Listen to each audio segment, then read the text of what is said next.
The 40th year of my marriage to Daniel Carter, I suddenly passed away due to overwork. For 40 years, I took care of my paralyzed mother-in-law, who had been bedridden for 35 years, and raised my son to adulthood. Before I died, my only wish was to be buried beside my parents. But the next day, my body was donated without my consent to the research institute where Daniel Carter's first love worked. Two people in their 50s stood in front of my shriveled, naked corpse, embracing each other affectionately. If it weren't for him, we wouldn't have wasted so many years apart. But at least he raised our child in my absence, and now he's offering you my body for research. I suppose in some twisted way that makes up for a fraction of his mistakes. But the youth we lost, we will never get it back. Their so-called youth was my pain, my suffering, my entire life sacrificed for them. The agony pierced through me. Then suddenly, I opened my eyes. It was the day when no one had yet come to claim me. A young Daniel Carter stood before me, his expression cold and distant. "As you wished," he said. "You brought a dowry, paid for my education, and took care of my mother. If I marry you, we're even." I was stunned. This was the day of our engagement. I had returned to the past. I could still hear the voices of the villagers around me. "Emma, once you marry into their family, you must take good care of your mother-in-law and look after Daniel. He's the only high school graduate in our town. One day, he'll be our only college graduate too." Someone took my hand and placed it in his. "Emma Johnson, you carry great responsibility now," they said. No one looked happy. The resistance in Daniel's grip was undeniable. But hadn't I died? I looked around in horror. The glass window reflected a young girl's face, mine. I was 19 again. His voice was indifferent. "You're uneducated. We're not on the same level. We have nothing in common. By all rights, we shouldn't even be together.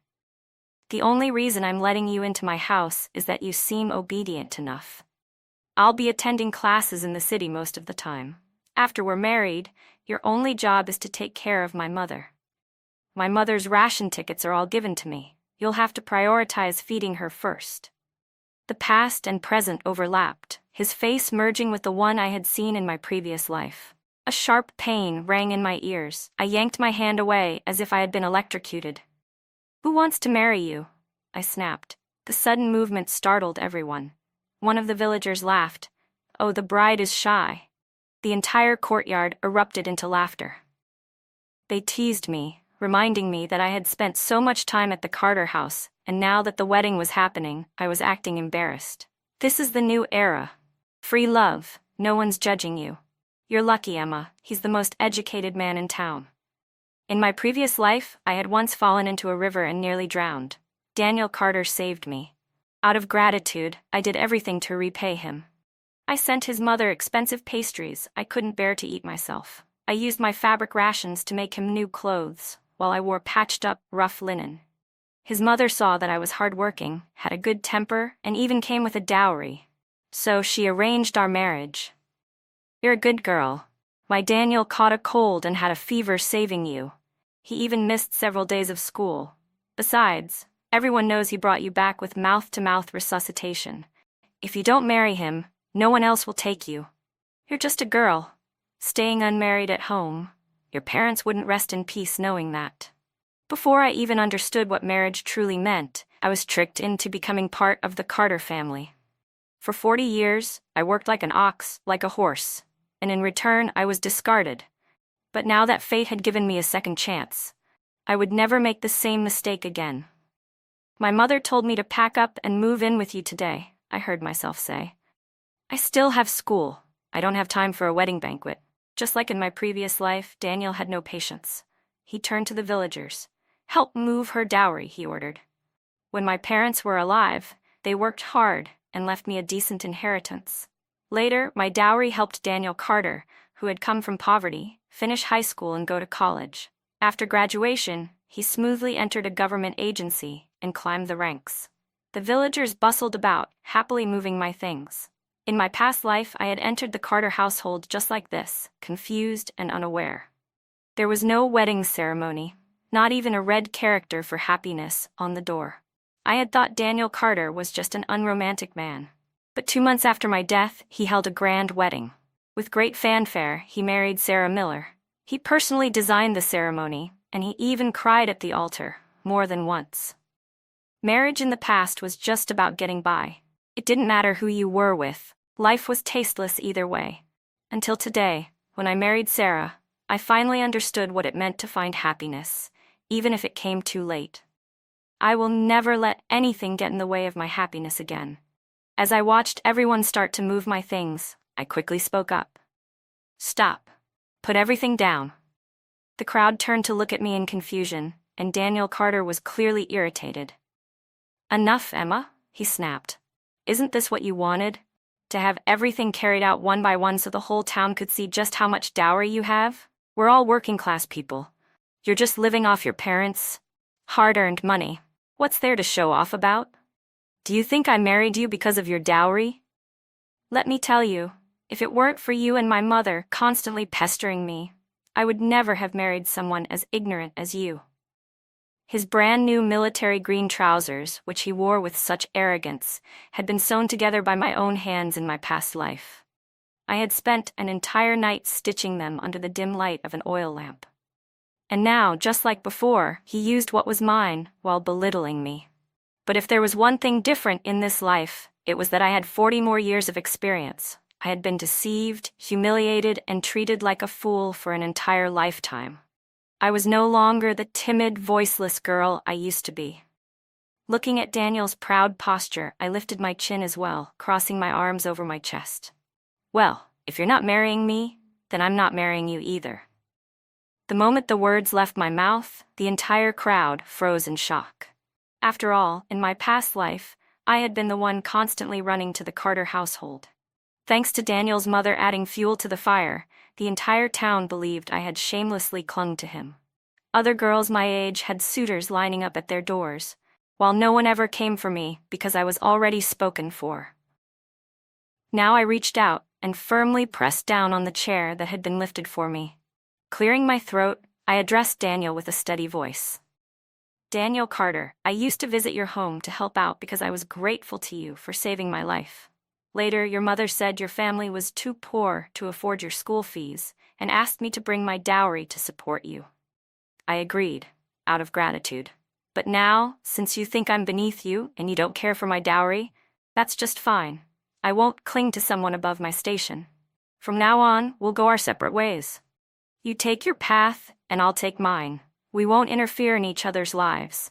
My voice was crisp and clear, ringing through the courtyard. Ignoring Daniel's darkening expression, I clasped my hands together and addressed the villagers. My apologies, everyone. You all went through the trouble of helping today, but it looks like it was for nothing. I can't let you go home empty-handed. I'll head to the market now, buy some meat and vegetables, and we'll have a feast tonight. Let's just treat it as a celebration for my new beginning. I let my gaze sweep across the crowd, my voice deliberately emphasizing a few words. If there are any hard-working, independent men who don't rely on others for support, please, ladies, keep them in mind for me. As I said this, I shot a glare at Daniel. In my past life, I had been beaten down, my confidence shattered by his constant belittling. But not this time. This time, I would pull myself out of the mud. For the rest of my life, Daniel Carter would never have the chance to put me down again. The crowd was still waiting for his reaction, but I had already driven him out the door. What I didn't expect was that Daniel suddenly exploded with rage.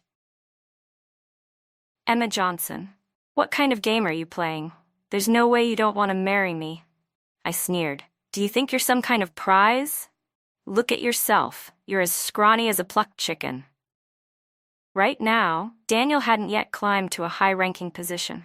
He was nothing but a weak scholar, relying entirely on others to support him. Laughter rippled through the crowd, and his face turned red with embarrassment. Emma Johnson, stop pretending to be high and mighty. You sacrificed so much for me, you even. His words were suddenly cut off, but my heart had already skipped a beat. In my past life, Daniel had developed kidney disease. At the time, organ transplant technology was still in its infancy, but my kidney was a perfect match. Without hesitation, I had donated one of my kidneys to him. After the surgery, I stayed by his bedside, taking care of him night and day, despite my own deteriorating health. Because of that, I developed chronic illnesses, constantly exhausted and frail. But how did he know about it now? My eyes narrowed as I stared at him. A bold thought crossed my mind. Daniel had been reborn, just like me. My hands clenched into fists. He had returned to this life and was still trying to drag me into the same hell as before. What did you just say? I lifted my chin, pretending not to hear. I didn't quite catch that. Are you trying to take back your words and propose to me again? Daniel's gaze flickered, but he quickly regained his composure, a mocking sneer forming on his lips. So that's the game you're playing now? Trying to act hard to get? You just don't want people to think you're desperate to marry me. Oh, so you're trying to provoke me now? Daniel scoffed, his voice dripping with disdain. Emma Johnson, let me tell you this, I will never bow down to you. If you really want to marry me, you'd better give in now. Otherwise, once I walk out that door, even if you get down on your knees and beg, I won't take you back. Before he could finish, I swung the broom in my hands and swept him straight out of the courtyard. Filthy thing. Bad luck, I muttered as I dusted off my hands. Daniel clenched his teeth, his face dark with fury. All right, Emma. This is your choice. Just wait one day. When I rise to power, you'll regret this so much you won't even know where to cry. That evening, I held a banquet at home, treating the villagers to a proper meal. My parents had passed away early, leaving me without siblings. Over the years, it was the townspeople who had helped me with all sorts of things. So this was my way of showing gratitude. During the feast, some of the women I grew up with tried to persuade me. Emma, I know Daniel's temper is a bit nasty, but he's one of the few men around here with real potential. If he does make it to college, his future will be bright. You shouldn't make a decision in the heat of the moment. You've already made a scene, vented your anger. Why not let us go with you to apologize to his mother? I heard there's a girl at his school who's quite promising. In my past life, it was the same. I had spent half my life sacrificing for the Carter family, yet everyone still said I was lucky to have married well. I took a sip of my drink, the bitterness of the wine lingering in my throat. Even if I stayed single for the rest of my life, I would never marry Daniel Carter again. I swallowed another sip, feeling a sense of clarity. This time, I would live for myself. The warm and lively atmosphere was suddenly disrupted when the door was flung open. A girl without parents has no manners at all. Before I could even react, Daniel's mother barged in, her presence as domineering as ever, just like in my past life. She strode in with an air of ownership, greeting the guests as if she were the host. Today is a joyous day for our Carter family. Everyone, eat and drink to your heart's content. If the food runs out, just let me know. We'll bring more.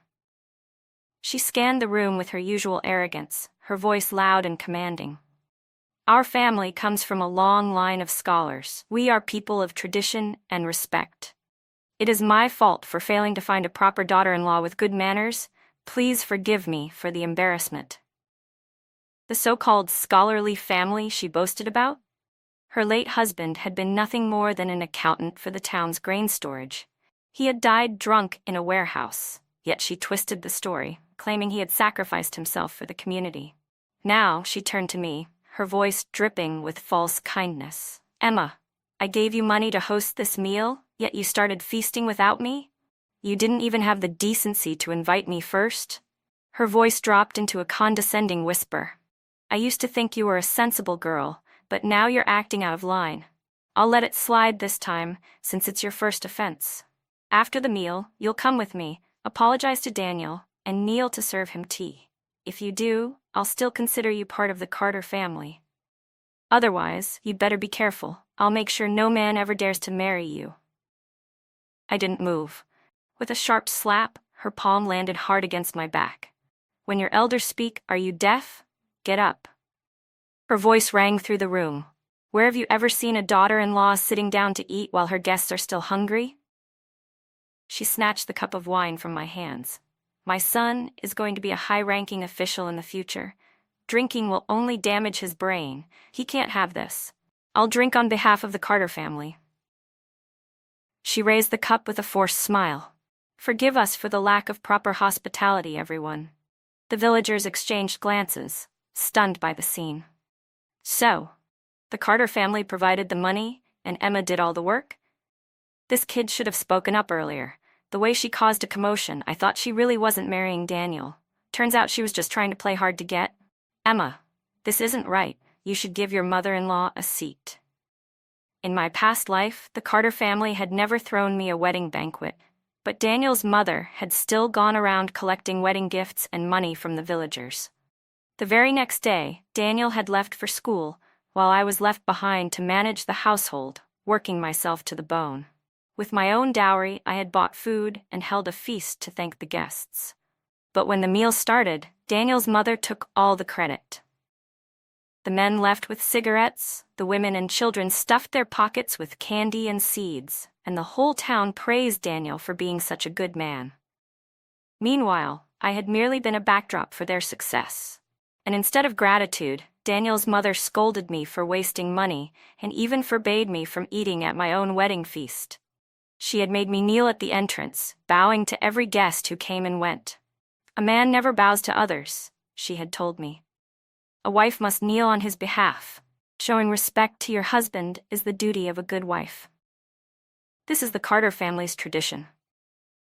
The next day, my knees were so swollen they looked like two large red buns, yet I still had to get up, do housework, and work in the fields.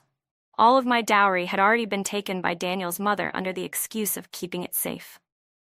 Even when I was pregnant and craved a single egg, he accused me of being greedy. Old grievances and new wounds piled up, but nothing fueled my hatred more than the fact that, in my past life, he was the one who killed my child. Daniel's mother had always been ruthless and short-tempered, but in my 5th year of marriage, she suffered a stroke and became bedridden for more than 30 years. Later, when Daniel climbed the ranks and gained status, he considered divorcing me multiple times, thinking I was of no use to him. It was his mother who kept me in the household. I was the one who let Emma into this family, she said. You're always busy with work, but all these years, she's been the one taking care of me. As long as I'm alive, you won't send her away. At the time, I foolishly thought she was harsh on the outside but soft on the inside. For more than 30 years, I fed her, cleaned up after her, and took care of her until the very end. But when she was on her deathbed, she sent me away, grabbed Daniel and Sarah's hands, and gasped out her last words. I'm sorry. You both wanted Daniel to marry someone else, but I had no choice. Without Emma's dowry, how would you have gone to college together? Later, when I became a burden, I couldn't bear to see you struggle, so I let Emma take my place for 40 years. She then clutched Daniel's son, my son, the boy I had raised with my own hands. Call Sarah Mom from now on. At that moment, I finally realized that the child I had given birth to, the one Daniel's mother had stolen from me, should have been a girl. My daughter had only been in this world for a single day before that cruel old woman threw her into the wilderness to be eaten by wolves. I had rushed in, demanding answers, but Daniel's mother had taken her last breath. When I tried to report it to the police, Daniel slapped me across the face. Emma, my mother is dead because of you, and now you're trying to shift the blame? My body was already weak, and the rage consumed me. I collapsed onto the ground and never got up again. Seeing that wretched woman before me again now, my hatred burned brighter than ever. Daniel's mother was still trying to act like she was in charge, but this time, I wasn't going to let her. I snatched the wine cup from her hands and smashed it to the ground. Out of food, are you? I sneered. Is that why you came here spouting nonsense? Let me remind you, I'm no longer part of the Carter family. Her expression twisted, but before she could speak, I continued, loud enough for everyone to hear. Everyone knows how generous you are, Mrs. Carter. You gave all your ration tickets to your precious son. But tell me, where did you suddenly get the money to throw this banquet? The villagers exchanged glances, realization dawning on their faces. Everyone in town had heard Daniel's mother boasting about how difficult it was to raise a child alone as a widow. I'm just an old woman. Whether I eat or not doesn't matter, she had always said. But I can't let my son, the future pillar of this country, go hungry. I exposed her lies with a smirk. If you were really starving and just wanted a bite of meat, you could have asked me. No one would have laughed at you. For the first time in my life, I openly confronted her. Daniel's mother froze, her usual sharp tongue failing her. Then, realizing she was losing face, she quickly adjusted. Letting out a loud wail, she collapsed onto the ground and began her act. Oh, what terrible luck I have. The new daughter-in-law is already cursing her mother-in-law. Villagers, you must help me. My son nearly died saving this ungrateful girl, and now she's treating me like this. I might as well die. With that, she threw herself at me, knocking into my stomach so hard that I felt like my insides had been turned upside down. In my past life, when she was bedridden, she used to throw cold or scalding water at me whenever she was unhappy. But this time, I wasn't going to tolerate it. I lifted my knee and rammed it straight into her nose. She howled, clutching her face as blood spurted out. Just then, Daniel walked in and saw the scene unfold. With a furious expression, he stormed over and slapped me to the ground. You ungrateful wretch, how dare you hit your mother-in-law? Do you have no shame? I wiped the blood from the corner of my mouth and spat in his face. Daniel Carter, dream on. Even if I never marry, I will never marry you. If you dare spread rumors to ruin my reputation, I swear I'll have you charged with harassment. Daniel's mother wiped the blood from her nose, her eyes dark with malice. All right, Emma, you brought this on yourself? You refuse to respect me? Fine. Today, I'll make sure the whole town knows what kind of woman you really are. She turned to the villagers, raising her voice dramatically. You all think Emma is some innocent girl? Let me tell you the truth. I've kept quiet out of respect for her, but she isn't the pure woman you all believe she is. That night, when my son found her, she had just been fooling around with a man in the fields. She was so weak after being used by a man that her legs gave out and she slipped into the river. Emma Johnson is nothing but a filthy whore. The vile word spread like a thunderclap, and in an instant, murmurs and whispers engulfed me. No matter the era, a woman's chastity was always the easiest weapon to use against her. Lies took only a single sentence to spread. Yet I had no way to prove my innocence, not in my past life, nor in this one. The Carters were hell-bent on destroying me. I wiped the blood from the corner of my mouth and locked eyes with Daniel. Daniel Carter, I said, my voice steady. If you have even a shred of conscience left, then tell everyone the truth about how I ended up in the river that day. Do you dare? The women in the crowd spoke up as well, their voices pressing him. Daniel, is what your mother said true?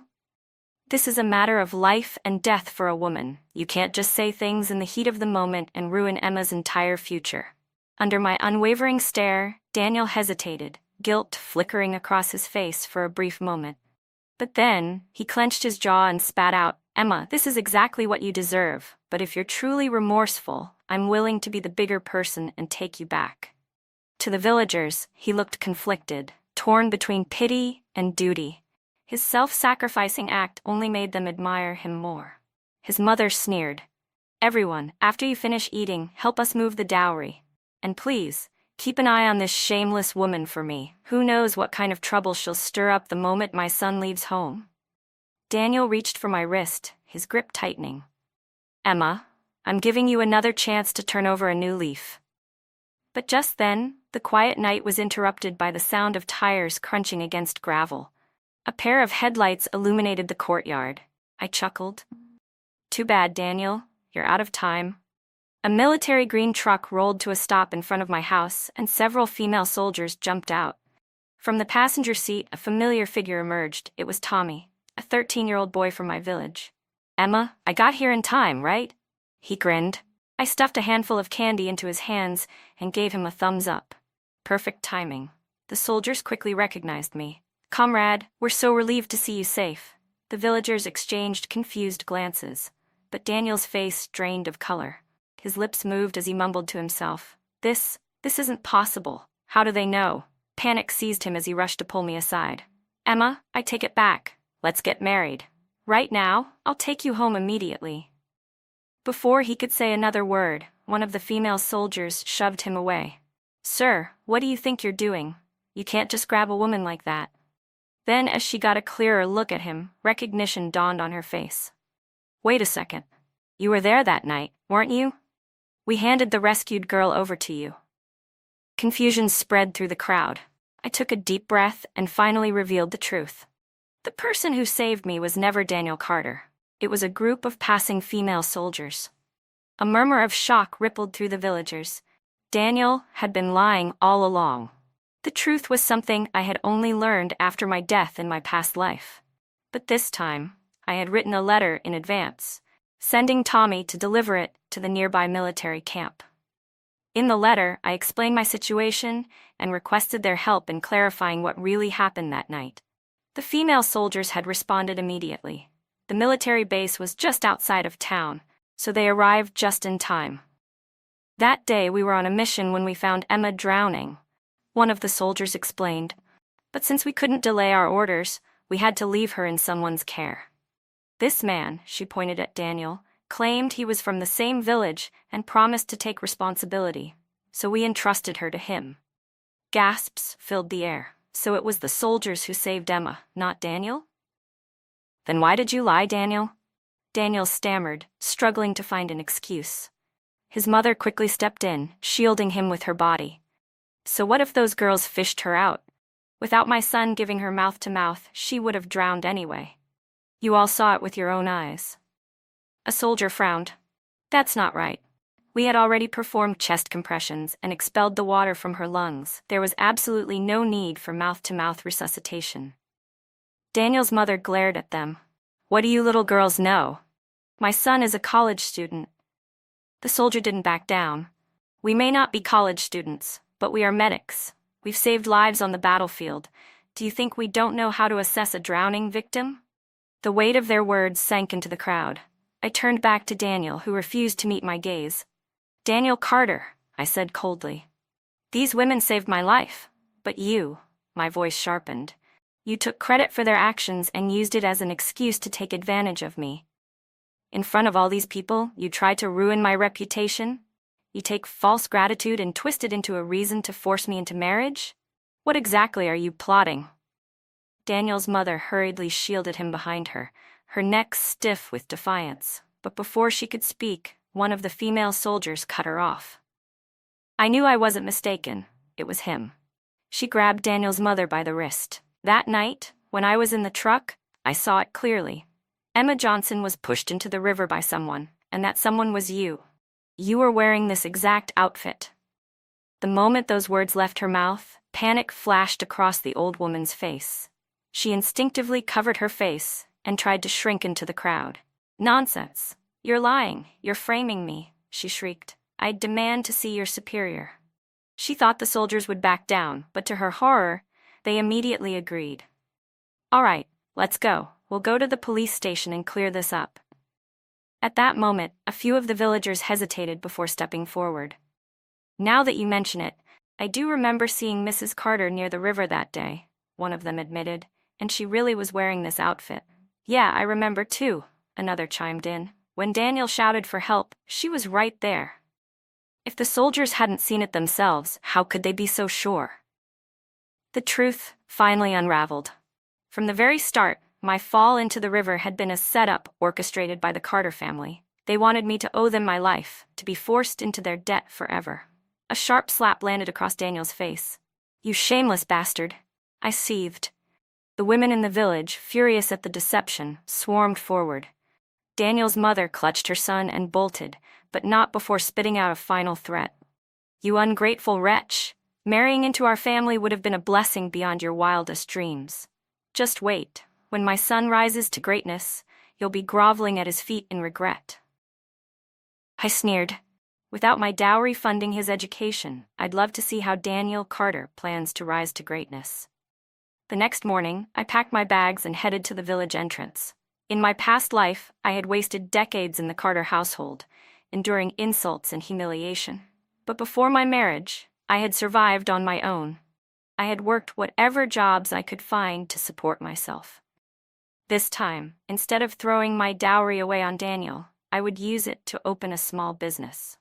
Yesterday, when I told the female soldiers about my plans, they praised me for my courage and promised to request permission from their superiors. Since they had to head into town today for an official ceremony, they would pick me up on the way. As I waited for their truck, fate decided to mock me once more. I ran into Daniel, his mother, and Sarah Miller, who was sitting comfortably on the back of his bicycle. The three of them looked at me, each with their own hidden agenda. Daniel's mother, having somehow managed to scrape together tuition money, made a grand show of taking it out of her bag and then stuffing it back in, making sure I saw every movement. Some people, she said loudly, thought they were indispensable. But look at my son, wherever he goes, good fortune follows. Unlike some illiterate nobodies who think they can climb higher than their station. Sarah leaned forward from her seat, deliberately wrapping her arms around Daniel's waist as she smirked at me. "So, you're Emma Johnson?" she asked, her voice filled with condescension. "Emma, like the kind that grows in the dirt? Your parents must not have been educated. Otherwise, why would they give you such a name?"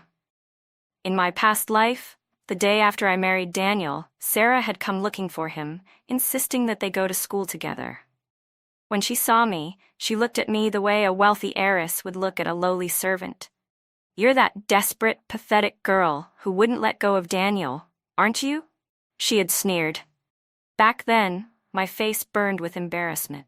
I had been wearing an old blue headscarf that Daniel's mother gave me, my clothes still stained from cooking that morning. Meanwhile, Sarah stood there in the latest fashion, her sleek black braids shining in the sunlight. That winter, Daniel had complained that the classrooms were freezing. I had walked 40 miles to buy him hand cream to keep his hands from cracking. But when he finally got it, he had given it to Sarah instead. Just like in the past, Sarah now spoke down to me. "Daniel bought me a fancy lotion," she said, pretending to be surprised. "He didn't get one for you?" Before I could respond, Daniel cut me off, his voice dripping with disdain. "What could you possibly talk about with her? She's just a housewife. She wouldn't understand a thing." "Come on, get on," Sarah said sweetly, hopping onto the back of his bike. I watched as Daniel shoved the breakfast I had carefully prepared into her hands. "Your favorite pan-fried eggs with sugar," he said. Their shamelessness was so blatant that if I dared to be angry, I would be painted as petty and jealous. For the next 40 years, they had used their so-called friendship as an excuse to trample on my dignity over and over again. Just as I was about to respond, a group of women from the village suddenly surrounded me, their chatter filling the air. They were all carrying bags, their faces brimming with determination. They were the ones I had convinced yesterday to leave the village with me and start a new life in the city. And they had all heard Sarah's insult. "You may have an education," one of them snapped, "but it's clear that education was wasted on you. Did your parents never teach you how to speak like a decent person? Oh wow, look at how tightly she's clinging to him. Don't worry, we don't fight with dogs over scraps." Sarah's face turned red with fury. "You're all just rude and jealous. Jealous that Daniel and I have a bright future ahead of us.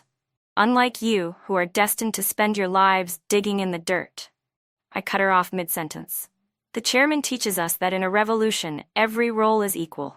The working class is the most honorable of all. Are you saying you disagree with the chairman's words?" Sarah trembled with frustration, unable to respond.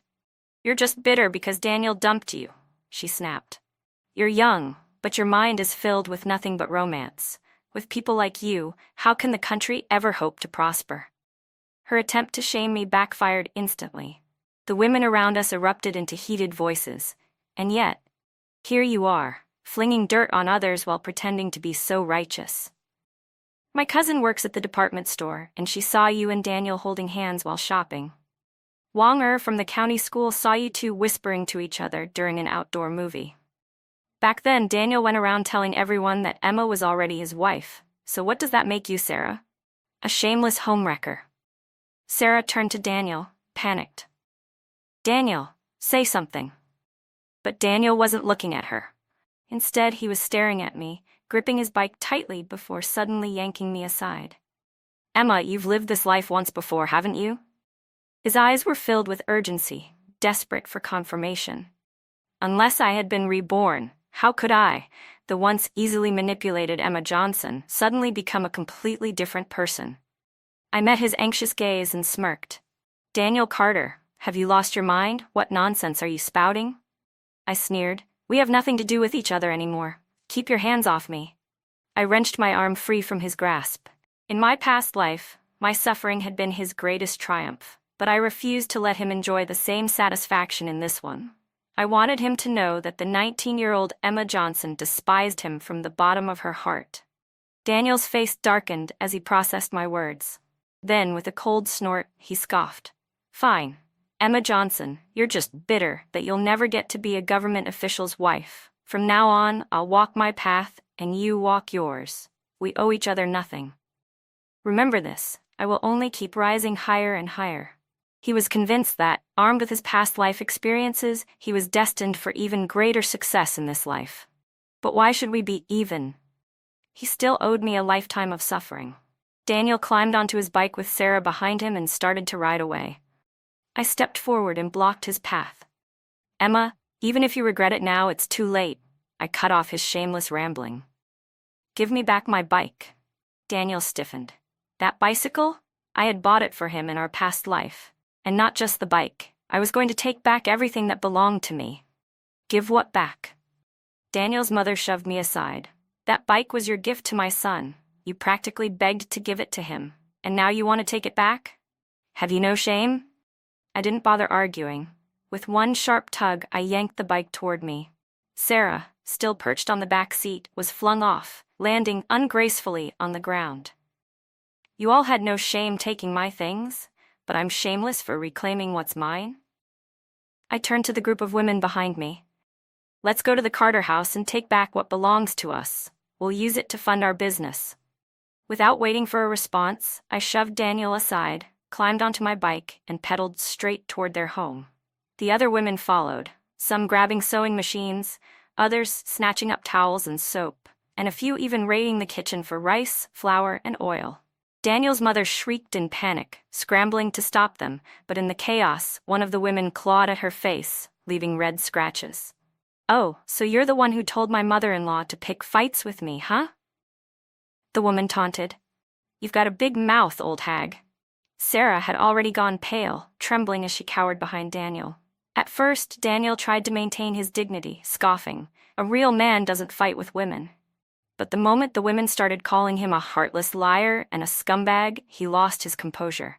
Fists flew, and Daniel was beaten to the ground. He barely managed to crawl away, bolting toward the village chief's house. Them. These crazy women are destroying my family's future. Meanwhile, his mother sat on the ground, clutching her face and howling like a dying animal. That wretched girl ruined my son's engagement. She sobbed. She's out for revenge. She wants to kill me. Go ahead, let me die. But remember, my son is going to be a college student. He's going to be a high-ranking official in the future. Village chief, you have to stand up for us. Daniel clenched his jaw and glared at me. Emma Johnson, you lawless fool. Do you even understand that stealing is a crime? You could go to jail for this, and so could all of you. Daniel straightened his back, his voice dripping with arrogance. Emma, we have nothing left between us.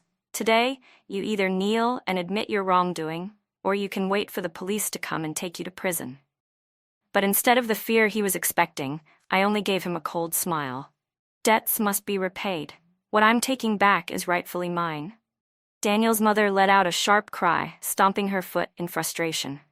Rubbish. Just because you say it's yours doesn't mean it is. Where's your proof? Sarah, regaining her confidence, chimed in with her high-pitched voice. The law is the law. We'll go to the authorities right now. Emma, don't think you can just throw a tantrum and get away with it. Even the village chief frowned as he looked at me. Emma, do you have any proof that these things belong to you? If not, causing a public disturbance like this is indeed against the law. I let out a cold chuckle. Of course I do. I reached into my pocket and pulled out a thick stack of IOUs. Daniel's face turned deathly pale. I knew it, he hissed. You never threw them away. Then he sneered. So that's what this was all about. You got close to me because you knew I had a bright future ahead. Now, your true colors are finally showing. In his past life, Daniel always liked to show off. Every time he subtly demanded something from me, he'd put on a grand act, tossing me a written IOU as if it were a joke. Not just anyone is worthy of holding an IOU from the Carter family, he would say smugly. One day, when I make it big, these will be worth double. They'll be able to buy your whole life. Back then, I never thought much of it. To protect his pride, I'd pretend to toss the IOUs away, only to pick them up later in secret. It wasn't because I was after his future wealth. I was just foolish enough to think that buying my whole life was the most romantic thing he had ever said to me. I had kept those IOUs in my dresser for years, treating them like love letters. But now, seeing them with my own eyes, Daniel could do nothing but grit his teeth in fury. His mother tried to argue, but I cut her off. Even an educated man tries to go back on his debts, huh? She fell silent, her mouth opening and closing without a word. Meanwhile, the sound of the women helping me move my things had drawn a massive crowd. People stood in a circle, watching as my belongings were taken from the Carter household. Wait, so all these things actually belong to Emma? Someone gasped. Sarah, looking increasingly anxious, clung to Daniel's arm. Daniel, she asked in a trembling voice, what's going on? Didn't you say your family was wealthy? In my past life, Sarah hadn't realized the truth until Daniel's mother passed away. By then, Daniel had already achieved success, and financial concerns were no longer an issue for them. But now, staring at the near-empty Carter household, Sarah was clearly struggling to accept reality. No matter how much Daniel tried to promise her that he would still get into college and become an official, she wouldn't believe him. As the two of them argued, a group of men suddenly spoke up. Sarah, didn't you say the Carter family was one of the richest in the village? If they're this broke, how are they going to afford a dowry for your brother's wedding? Sarah's face turned as white as a sheet. She spun around, only to see her father standing there, livid. Dad? What are you doing here? She stammered. Earlier, when we were taking back my belongings, I had sent one of my friends to inform Sarah's family in the neighboring village. Without warning, Sarah's father raised his hand and slapped her across the face. You disgraceful brat, he roared. You spend all your time dolling yourself up, talking about how many successful men are at your school. And this is what you end up with. A broke fool? Sarah was yanked forward by her hair as her father dragged her away. Meanwhile, Daniel was shoved to the ground by the other villagers. Not a single penny to your name, and you still think you can get married? Didn't he claim to be educated? What a joke. Daniel's face turned an ugly shade of red as he stared at his now empty home. He turned his bloodshot eyes toward me, filled with hatred.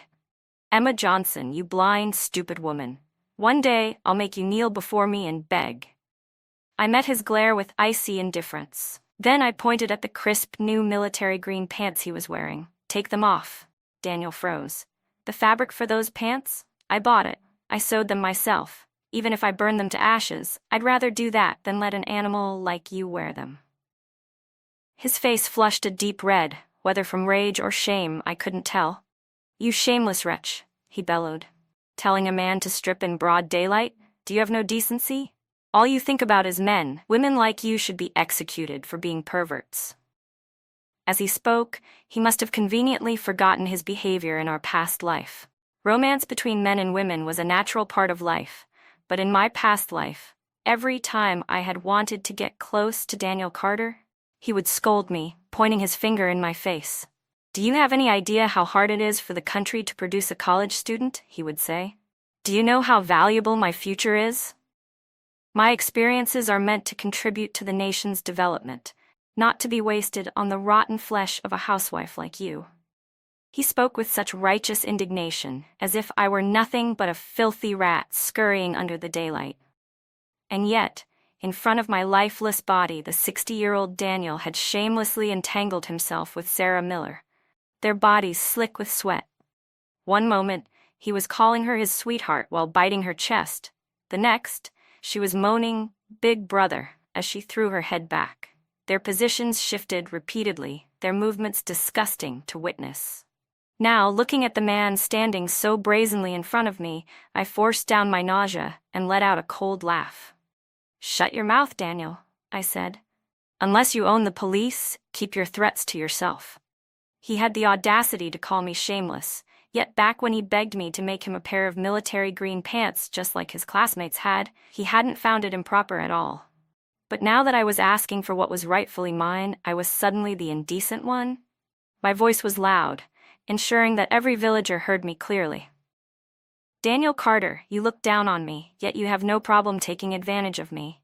You insult me while stretching out your hands for my money and my work. If anyone here lacks shame, it's you.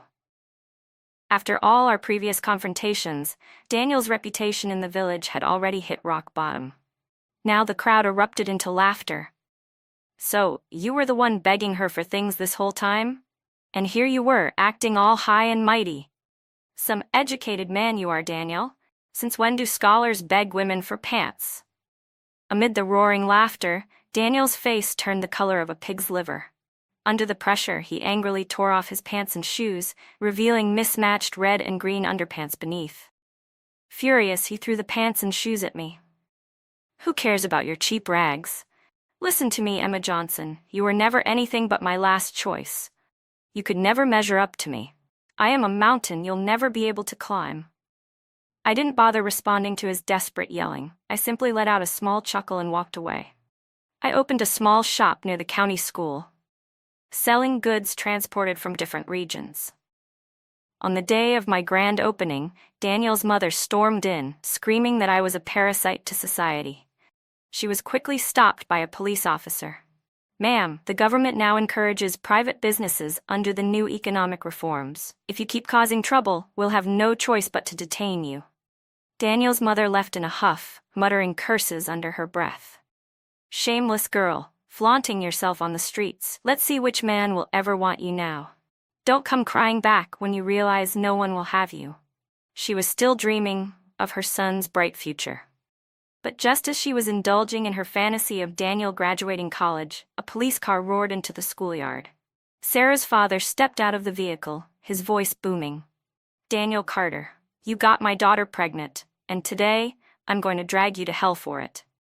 In my past life, Sarah had gotten pregnant around this time. Back then, Daniel had frequently come home to sleep with me, using my money to buy Sarah's family's silence. That was the only reason they hadn't exposed the scandal. But this time, without my money to keep them quiet, the Miller family was out for blood. I smirked at Daniel's mother. "Looks like your daughter's going to college and prison this time."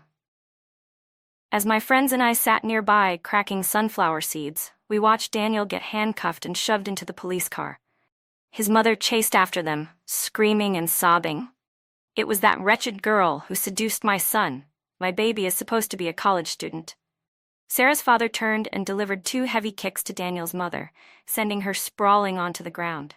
"Shut up, you old hag," he barked. Daniel's mother clutched her head in pain, her face twisted in agony. She turned her gaze toward me, her voice suddenly frail. "Emma, my head feels dizzy. Be a good girl and help your auntie up." It seemed that the stroke she had suffered in my past life had arrived much earlier this time. But as she lay there pleading for help, I felt nothing. I spat out the sunflower seed shell in my mouth. "You owe me my daughter's life. Every debt will be repaid." To my surprise, Daniel was eventually released. Not only that, but he even managed to marry Sarah. But because of her health issues, Sarah was unable to have a baby.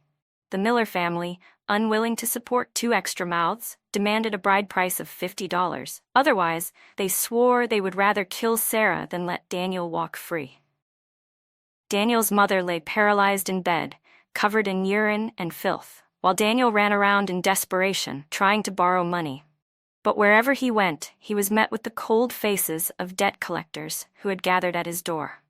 It turned out that in order to save face and gather Daniel Carter's college tuition, his mother had mortgaged their house. "When we lent you money, it was because we believed you had a future in college. But now, the whole school knows you got a girl pregnant. They've expelled you. You think we'll just sit here and let this debt go unpaid?" The Carter family's creditors, along with the Zhang family, hounded him like wolves closing in on prey. Daniel, overwhelmed and desperate, was covered in stress sores, his mouth dry from anxiety. In the end, he actually came to me to borrow money. My business was thriving. I had no time to entertain him, so he just squatted outside my shop, waiting for me to close for the day. As I counted stacks of bills, he couldn't hide the bitterness in his eyes. He wondered, why hadn't I been this successful in our past life? But I had always been capable. The only difference was that this time, I wasn't burdened by a useless, selfish man dragging me down. "Emma, for the sake of our past, help me out just this once," he pleaded. "Look, you have so much money, you only need to lend me half." I fanned myself with the stack of bills in my hands. I do have money, I said, smirking. But why should I give any to you? Daniel's breath was foul from stress, his once handsome features now dull and lifeless, like a desperate gambler at the end of his rope. Then he straightened up as if struck by sudden inspiration. Emma, how about this? He said, voice oily with persuasion. If you agree to lend me the money, I'll marry you. You don't know, but I do. I just need to get past this crisis, and I will make it into college. I will have a bright future, I swear on my life. And then, in a move so pathetic it was almost laughable, he actually dropped to his knees and raised 3 fingers to the sky. The sky, which had been clear, suddenly roared with thunder. Daniel flinched so hard he nearly wet himself. I let out a cold laugh. See that? Even the heavens can't stand your lies anymore. I smacked his face lightly with the stack of bills in my hand. Daniel Carter, wake up. There's no college for you, no bright future. All you have ahead of you is a pregnant woman and a paralyzed mother. This is your fate. I spared him no further words and walked away, leaving him sobbing behind me. Daniel still ended up marrying Sarah. With their house seized by creditors, he was forced to sell the land his ancestors had passed down for generations. The 3 of them, Daniel, Sarah, and his mother, ended up homeless, taking shelter in a run-down shack on the outskirts of town. At first, Daniel still clung to his pride. But when his mother was on the verge of starvation, Sarah, screaming in frustration, shoved him out the door to beg. The first place he came to was my shop. By then, my business had expanded. I had opened a second store. With a forced smile, Daniel dusted off his ragged clothes and stood at my doorstep. Boss Johnson, I heard you opened a new branch, he said, trying to sound casual. You know, I've got a good head for numbers. I could handle your accounts. Pay me whatever you think is fair. Oh, and that empty house in the village?